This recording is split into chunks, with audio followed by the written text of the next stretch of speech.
What if your bank account got a deposit every single month and you did not have to do a single thing to earn it? No early mornings, no boss, no commute, just money showing up because you own the right assets. That is not a fantasy. That is dividend income. And in this video, I am going to show you the fastest, most strategic path to getting there. Most people think living off dividends takes decades. They picture a slow journey where you drip money into a fund for 30 years, and then, maybe, you finally get to stop working. But that is the slow way. There is a faster path. It requires knowing which assets pay the most, how to accelerate your compounding, and which mistakes quietly add years to your timeline. By the end of this video, you are going to have a real roadmap, not a vague inspiration, but an actual plan. First, let's cover the math you need to understand. Before anything else, you have to run your numbers, because the math here is what changes everything. If you need $4,000 a month to cover your expenses, that is $48,000 a year in dividend income. If your portfolio averages a 4% dividend yield, you need $1.2 million invested to hit that number. Push your average yield to 6%, and you only need $800,000. At 8%, you need just $600,000. Do you see how dramatically yield changes the target? This is the first major insight. The yield of your portfolio is not a small detail. It is the single biggest variable in how long this takes. Higher yield means less capital needed, which means you get there faster. This is exactly why the traditional advice of just buying an index fund and waiting is the slow path. A broad market index fund typically yields somewhere between 1% and 2%. At 1.5%, you would need over $3 million to generate $48,000 a year. Compare that to $600,000 at 8%. That is a 5-to-1 difference in how much money you need to accumulate. The yield is everything. The three asset classes that get you there. Fastest. There are three categories of investments that can accelerate your path to dividend freedom. Each one plays a specific role. The first is high-dividend individual stocks. These are established, profitable companies that pay out a significant portion of their earnings as dividends. We are talking about companies in sectors like energy, utilities, financials, and consumer staples that have been paying dividends for years, sometimes decades. Yields in this space often range from 4 to 8%. The key is making sure the dividend is sustainable. The metric to watch is the payout ratio, which is the percentage of earnings paid out as dividends. Below 60% is generally healthy. Above 80 or 90% is a warning sign. If earnings dip even slightly, a high payout ratio company may not be able to maintain the dividend, and a dividend cut is painful in two ways. Your income drops and the stock price usually falls sharply at the same time. The second category is real estate investment trusts, or REITs. These are companies that own income-producing real estate, and by law, they must distribute at least 90% of their taxable income to shareholders. That legal requirement is what makes REITs such powerful income generators. You get the cash flow of real estate without buying a property, dealing with tenants, or getting a mortgage. REITs can yield anywhere from 4 to 10%, depending on the type.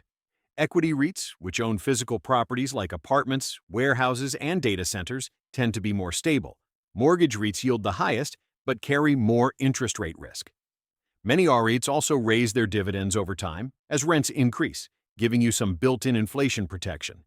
The third category are ETFs. These funds hold a basket of stocks and sell call options on those positions to generate additional income on top of the dividends.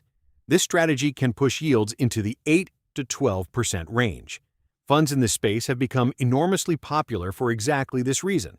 The trade-off is that by selling options, these funds cap some of their upside when the market rallies hard.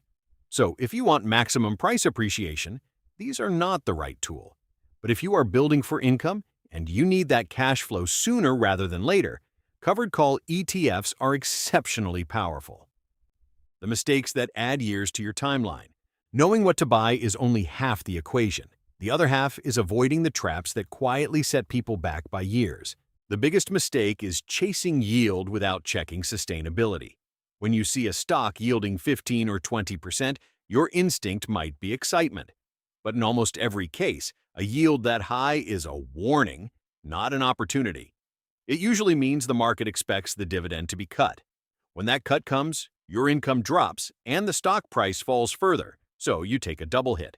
Always check the payout ratio and look at whether the company is actually earning enough to cover the dividend comfortably. The second mistake is not diversifying across sectors. If your entire portfolio is in one area and that sector hits a rough patch, every position gets hurt at the same time. Building across utilities, consumer staples, REITs, financials, and energy creates a much more resilient income stream.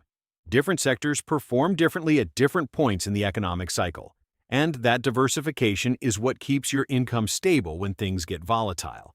The third mistake is ignoring dividend growth. A company yielding 3% today that grows its dividend by 8% every year will be paying you significantly more on your original investment a decade from now. This is called yield on cost, and it is one of the most powerful forces in dividend investing. Meanwhile, a 7% yield that never grows loses ground to inflation over time. Always look at dividend growth rate, not just the current yield. The fourth mistake is spending dividends before the portfolio is large enough. Every dollar of dividends reinvested buys more shares, which generate more dividends, which buy even more shares. That compounding snowball is how the timeline gets compressed. People who start spending their dividends too early rob themselves of years of compounding. Stay disciplined and reinvest everything until the day you actually need the income. If you are finding this valuable, go ahead and hit that like button and subscribe to the channel right now. I release videos every week breaking down exactly how to build real passive income through smart investing, and your support will help me reach out to more people who need to know this. Now, let's keep going. How to compress the timeline. Let us talk about the levers that actually speed this up, because the timeline is not just about what you own. It is also about how aggressively you are feeding the machine. The single biggest lever is your monthly savings rate. If you can invest an extra $500 a month on top of what you are already doing, and your portfolio yields 6%, that is $30 additional a month in passive income being added to your base. The difference between saving $1,000 a month and $2,000 a month over a decade is not double the result. Due to compounding, it is far more than that. The second lever is using tax-advantaged accounts. In a taxable account, every dividend gets taxed the year you receive it, which slows your compounding meaningfully. In a Roth IRA or traditional IRA, your dividends compound without annual tax drag. Maxing out tax-advantaged accounts before investing in taxable ones is one of the highest leverage moves you can make. The third lever is yield optimization over time. As your portfolio grows, periodically review whether you can shift into higher yielding positions without taking on unacceptable risk. Moving from a 2% yielding position to a 5% yielding position on the same dollar amount is like giving yourself a raise without adding a single new dollar to the portfolio. The mindset shift behind every success story. Before we get to the numbers, I want to talk about something that rarely gets covered but makes an enormous difference in how fast you actually get there. Most people think about money in terms of what it buys right now. A bonus becomes a vacation. A raise becomes a reason to move into a bigger apartment. That is a perfectly human reaction. But the investors who reach dividend freedom the fastest have trained themselves to see money differently. They see every dollar not as something to spend, but as a tiny worker they can put to work generating more income forever. When you internalize that $1,000 invested at 6% yield generates $60 a year in passive income indefinitely, your relationship with spending changes. That dinner out is not just $80. It is $80 that could have been compounding for the next 20 years. That does not mean you should never enjoy your money. It means you get intentional about which things are actually worth the trade-off. The people who fail to reach financial independence are almost never failing because of strategy. They are failing because lifestyle inflation quietly erodes their savings rate every time their income rises. Guard your savings rate like it is the most valuable asset you own, because in the early years, it is. Real numbers, real timelines. Let me give you two concrete scenarios so you can see how this actually plays out. Scenario 1. You have $25,000 today and can invest $1,500 every month. Your portfolio averages 6% yield and you reinvest all dividends. In roughly 10 years, your portfolio would be approaching $400,000, generating around $2,000 a month in passive income. That is not full replacement income for most people, but it could cover rent, a car payment, or health insurance. It buys back meaningful time and freedom. Scenario 2. You have $50,000 today and can invest $3,000 a month. Same 6% yield, everything reinvested.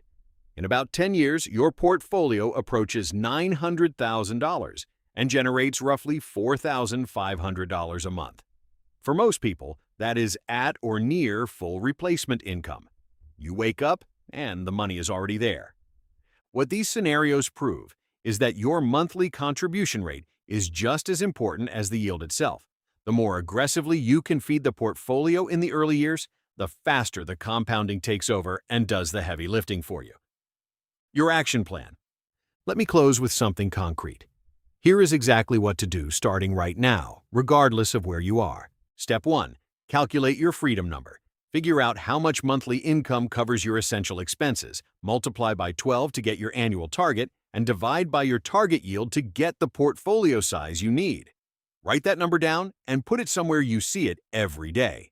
I cover this in one of my other videos. Check it out. Step 2. Open a tax-advantaged account if you do not already have one. A Roth IRA or traditional IRA is the best fit for most people. If you have a 401k with employer matching, make sure you are capturing the full match first because that is an immediate 100% return on that portion of your money. Step 3. Start with one or two well-established, high-quality dividend payers. A broad dividend ETF is a perfectly reasonable starting point. Build from there as you learn and grow your portfolio. Two strong examples to consider are SCHD, which is the Schwab US Dividend Equity ETF, and JEPI, which is the JP Morgan Equity Premium Income ETF. SCHD focuses on high-quality companies with a long history of paying and growing their dividends, and it currently yields around 3.5%. JEPI takes a different approach, using a covered call strategy on top of its stock holdings to push its yield up to around 7 to 8%. It pays monthly distributions, which many income investors find motivating, and it is a strong option if you want higher current income right away. Starting with one or both of these gives you instant diversification across dozens of companies with a single purchase. Step 4. Automate everything. Set up automatic transfers from your checking account on payday and automatic reinvestment of dividends. The less this requires active decisions each month, the more consistent you will be over time. Step 5. Track your monthly dividend income. Not your account balance, not your net worth, your monthly income number. Watch it grow. Use that number as your scoreboard, because that is the number that will eventually set you free. The people who reach dividend freedom in 10 years instead of 30 did not find a secret strategy. They started earlier, saved more consistently, chose higher quality income assets, and let compounding run without interruption. You now have the exact roadmap they used. The rest is execution. Drop a comment below and tell me where you are starting from, and make sure you are subscribed so you do not miss the next video. See you in the next one.